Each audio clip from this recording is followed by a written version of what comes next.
Hi there, and welcome back to our Shout podcast. Thank you so much for joining us. April is Parkinson's Awareness Month, and with more people being diagnosed than ever before, we're taking some time to highlight the early signs and symptoms, and to share how Firefighters Charity can offer support. In this episode, you'll hear from someone living with Parkinson's, as well as our nursing services lead, who talks us through some of the ways her and her team help people at all stages. First up, I'm chatting with Linda Parker, who works in the risk department at Lincolnshire Fire and Rescue Service. She was diagnosed with Parkinson's last year at the age of 65 and has since been supported at Jubilee House, our centre in Cumbria.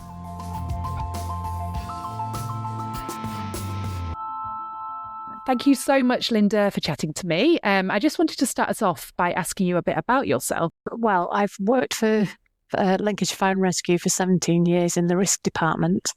I'm the Operational Risk Information Officer. My role is to help the risk manager, and also I do all the CAD drawings, so fire investigation drawings. That's interesting. A lot of people may not realise much about that. What does that involve exactly? Well, I always say that they save your life, I save their life, because I put all the electric, the gas, the water, any chemicals on the drawings, so they can, on the MDTs, they can access that and have a look for themselves and find out where the risks are before they even arrive at the property. Wow, incredibly important then. Yeah, I think so. But yes. No, that's amazing. And just to sort of outside of work, do you have kind of hobbies that you enjoy? Oh, I'm a crafter. I'm a big crafter. Ah, brilliant. Yeah, I like knitting and crocheting, cross stitch, all that sort of thing. But I also do outside of work, I do yoga, and I love my yoga. She tailors it to my Parkinson's as well. Have you found that that's been beneficial not only for sort of your physical health but also your mental well-being as well? Yes, it is. I mean, especially one of the things that goes with Parkinson's is your balance. And she focuses a lot on balance. So at the moment, I still got my balance. Yeah, everyone's journey with Parkinson's can look very different. Many may have noticed very different signs and symptoms quite early on. For you personally, what were the first kind of subtle signs that something felt a bit different? My thumb started twitching, which sounds really odd, but it doesn't normally. It just started twitching, and I thought, that's really odd. And actually, I'd been reading a thing about Michael J. Fox and how he noticed his, and his was the same. He noticed that his thumb started shaking. Oh, no way. I didn't realise that. And then my middle finger started to shake as well. And that's when I decided to go and see if I could get it sorted out, or find out what it was anyway. Yeah, did you have kind of any suspicions at that point, or were you just a bit confused what it would be? I was hoping it wasn't, but I kind of suspected it was. Just because of what it was, and it could have been anything. Originally, they'd said it could be essential tremors, which it turned out it wasn't. It was Parkinson's. Yeah.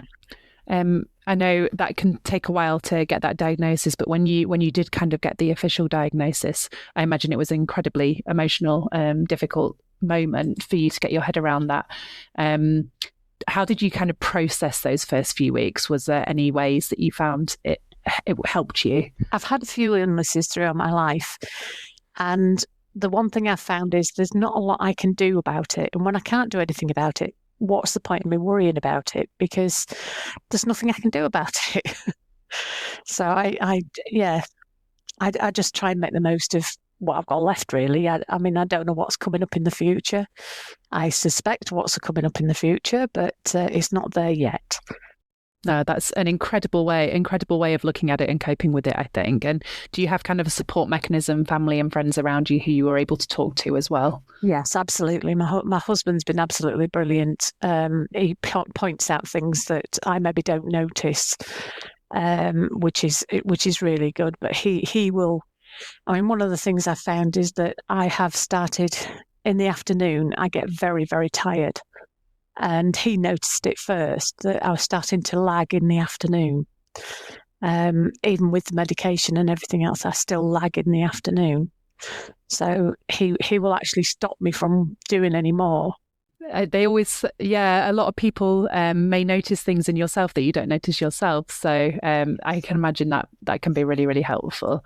And did you, again, it's a personal choice, I think, sometimes with things like this, but did you find talking openly to your colleagues quite early on was helpful as well? Or did you hold it back from people around you? I didn't hold it back. I really didn't see the point in holding it back.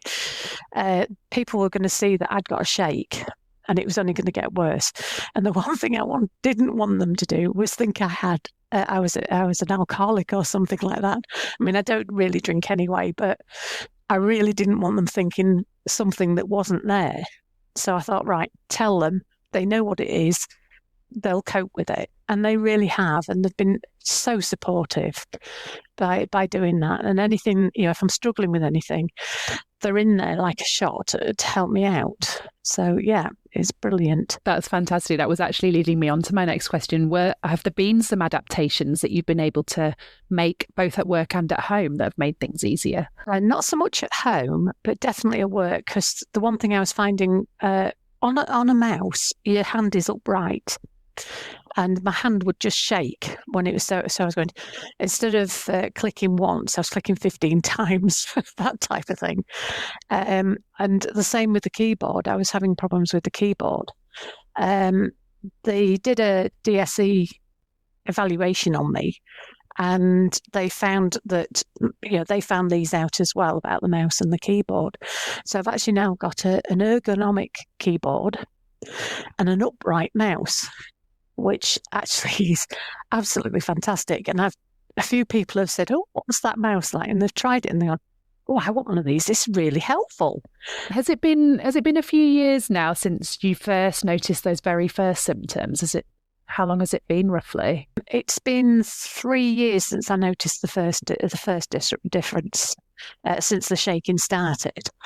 And it has got worse. Oh, well, that was that. Yeah, I was going to just ask, what are the kind of daily things that you notice now in yourself? As I say, it started off in my thumb and my middle finger.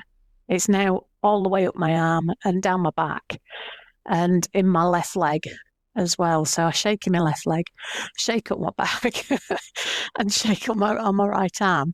And I'm right-handed to make it even worse. Yeah. Yeah, typical. Yeah. Oh yeah. Do you do you notice issues with kind of your mobility at all, or do you get tired a bit more easily when you are moving around a lot? I do find that I get tired a lot quicker.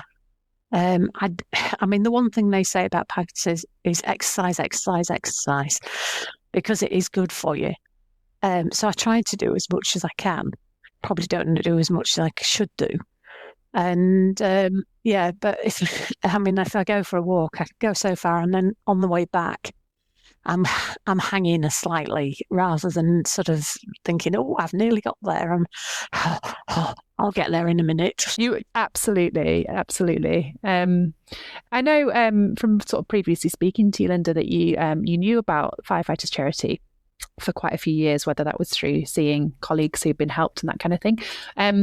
How did you kind of first get in touch with us and think to get in touch with us about this? I think it was the people at work that encouraged me to get in touch to see if there was anything they could do to help. I mean, they said they might not be able to help you. The chances are they will. I went on the website and filled a document, the form in, sent it off, and within a couple of days I got a reply saying, "Yes, I'm sure we can help you. What dates have you got available, and what dates have we got available?" And we matched up in January this year, and I went there in January, and it was brilliant. Was it Jubilee House you went to? I went to Jubilee House in Penrith, yeah. And for anyone listening, we've got a dedicated nursing team up at Jubilee House, as well as the physiotherapy and exercise therapists. Did you have a combination of both? Were you having support kind of from the nursing team, but also from the physio team? Yeah, they were both absolutely. I couldn't fault them at all. They couldn't do enough for me, and the others that were in the same position. Yeah, that's brilliant. Yeah. What kinds of things did you find kind of particularly useful during the week, or was there anything that you really connected with? We went to, one of them was the hydrotherapy pool, and I want one building in the garden. It was absolutely wonderful. I don't think my husband will have it though, but yeah. keep pushing. I'm going to keep trying. And there was the in the gym, we went on the bike and we were doing stretches and sort of working on particular muscles, because when I'm shaking, I'm tensing up on one side. So what they were trying to do was loosen those muscles off and get me working them properly, so that I wasn't sort of putting my elbow in, my shoulder into my ear type of thing. So yeah, and we did some yoga, and some strength work, some core work, and things like that. So yeah, your core's very important, obviously. So yeah, they worked on my core. Fantastic. And did you meet other people during your time there that you were able to talk to and share experiences with? Oh, everybody there is absolutely wonderful. But there was a young man in the room next to us, and he had Parkinson's, and he was very chatty and very nice, and and we spoke a bit. But his was different from mine. His affected him slightly differently.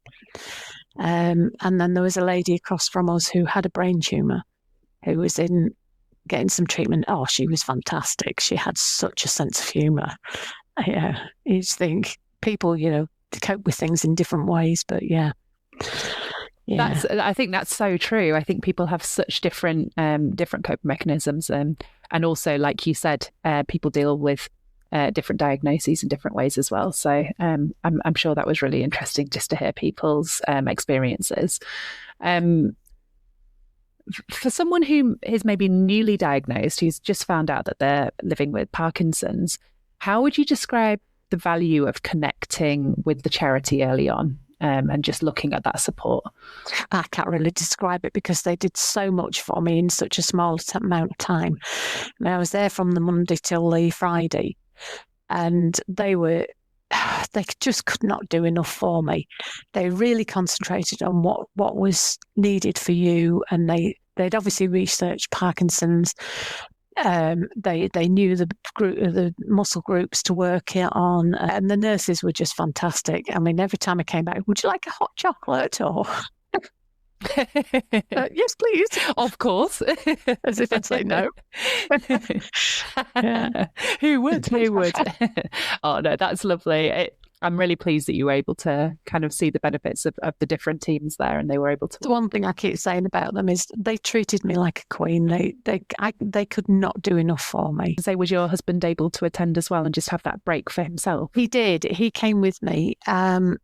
He was, he's a software engineer, so he was actually in the room doing some work for himself. Well, for himself, not for work. But yeah, he was really encouraging and very helpful. But he went to all the meetings, the meetings that they do at the Penrith, and he attended all of those, and he found them very useful for himself, let alone for me. No, that's really important, I think, sometimes if there's someone at home who's going through this with you, to know that there's support there as well. Are there any things that you maybe wish more people understood about living with kind of the early stage Parkinson's? Main thing is go and get, if you suspect something's wrong, go and get it looked at straight away. It takes a long time from going first to your doctor to actually being diagnosed. I mean, mine was, as I say, nearly 3 years to get diagnosed. So it takes that amount of time for them to go and do it. And as far as the firefighters charity, get in there, get put yourself forward. I know I've spoken to a few people as well who kind of said they always had assumed Parkinson's was something you get much later in life. Do you think that was something that you'd always thought? Yeah, well, I mean, I'm 66 now, so I was 63 when I was diagnosed. Well, not when I was diagnosed, but when I first started. And yeah, you don't, it's not for me, it's for somebody in their 80s. But no, you find that when you talk to other people, you find people in their 50s and 40s that have got it. So yeah, it's not just old age pensioners, I'm afraid. And just finally, if you could speak, if someone was listening who's maybe just received their diagnosis, is feeling quite overwhelmed, what would you want them to hear? Is there anything that you would want to say to them? You can't do anything about it. You've got to let the hospital sort you out. Make sure that you make notes when you go to the hospital. Make sure that somebody is with you, because you never hear the whole conversation. Somebody else with you will hear the other part of the conversation that you don't hear. And just look after yourself. That's fantastic advice. Thank you so much, Linda. You can find more information about Parkinson's, as well as our nursing support, through the links in the show notes. I was also joined by Firefighters Charity's Nursing Services Lead, Kath Savage, who talked through some key guidance around Parkinson's and the different ways her team supports people living with the condition. So my name's Kath Savage. I'm Nursing Services Lead for the charity. I've been with the charity for about 12 years, and essentially I manage the nursing services for the charity, and I'm based up at Jubilee House.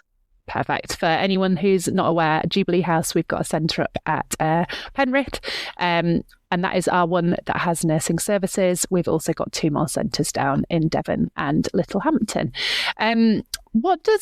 It's probably very difficult for you to say, actually, but what does a typical day look like for you, if there is such a thing?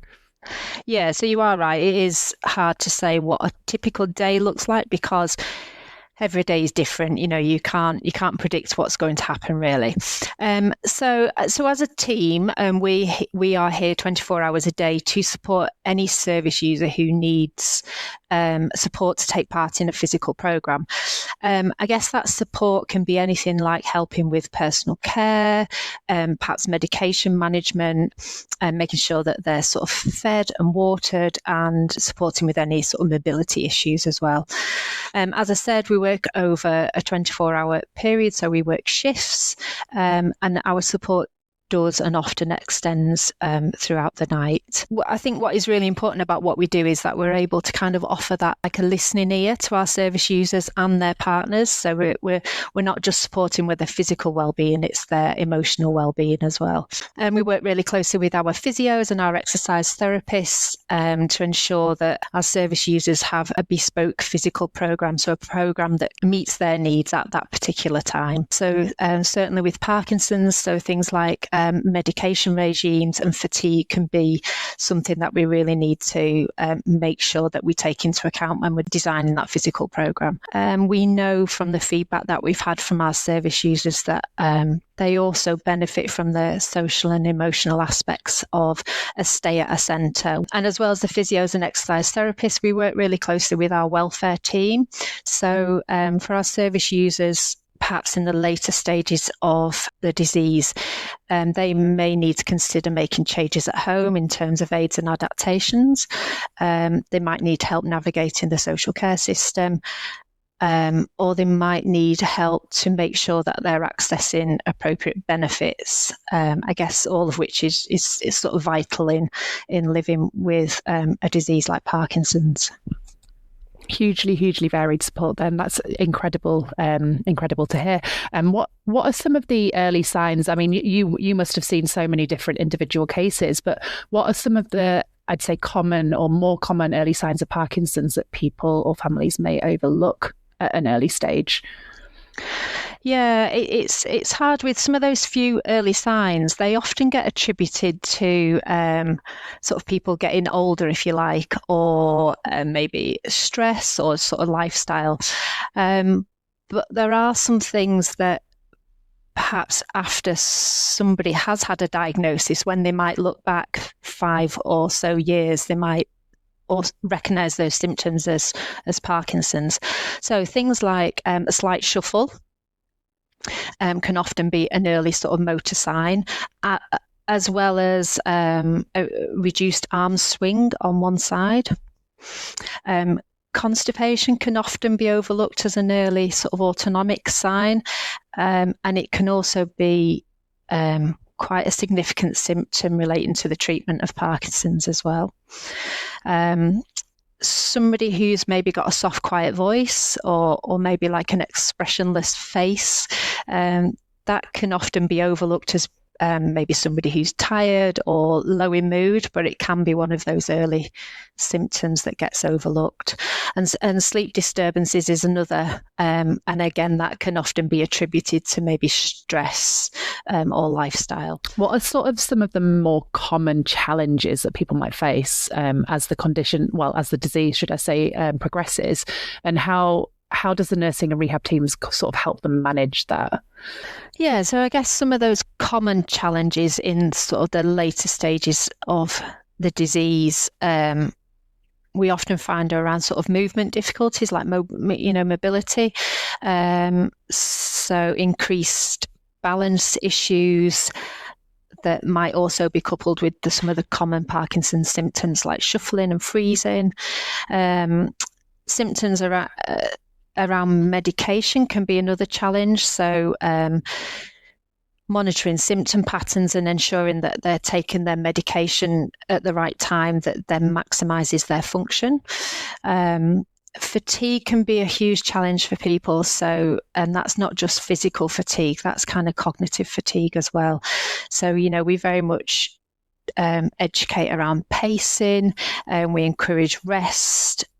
And sort of ensuring that people are, well fed and that they're sort of hydrated while they're with us as well, because all that kind of will have an impact positively on their symptoms as well. And things like communication and swallowing can often become common challenges. And I guess it's important to say that whilst we're not speech and language specialists, we can sort of educate in small ways, and if we need to, then we can suggest like a referral to speech and language therapists. But we'll work closely with our catering team just to make sure that like menu choices are appropriate, and if they're not, then we'll work to find a solution that for something that might be more suitable. I mean, can you actually share an example at all of a moment where that sort of tailored nursing support made a meaningful difference for someone? So actually a service user fed back fairly recently that, actually the support that we offered him reminded him what he could do rather than what he couldn't do. His focus had been very much on the things that he couldn't do. And actually his stay sort of reinforced the things that he could do. And whilst he realised that then he had to go home and make some general tweaks at home, he kind of was going home more invigorated and feeling more independent. And I guess the other thing that we hear a lot from service users is that whilst they tell us what we do for them is really important, actually what we do for their partners is often more profound in that, it allows them the opportunity to take a break and have a rest. And just finally, if you could share sort of one message with people who've maybe been newly diagnosed and just facing that diagnosis, coming to terms with it, what would that be? So I would say don't delay, get in touch as soon as possible. We can start our tailored support from those early stages, from that early diagnosis. We can start to build up a relationship with them, and not just with them, as we've said, with their loved ones. Parkinson's is a journey, and people have to learn to live with it, and we can be there to support them on that journey through that progression of the disease. A huge thank you to Linda and Kath for joining me for this episode. And just a reminder, whatever your role in the Fire and Rescue Service, our support is here for everyone working in or retired from the fire service, as well as their loved ones. You'll find links in the show notes to our website and the different ways you can get in touch with us. If you'd like to tell us about your own experience, there's information there on how to do that as well. Thanks for tuning in. We look forward to having you with us again soon.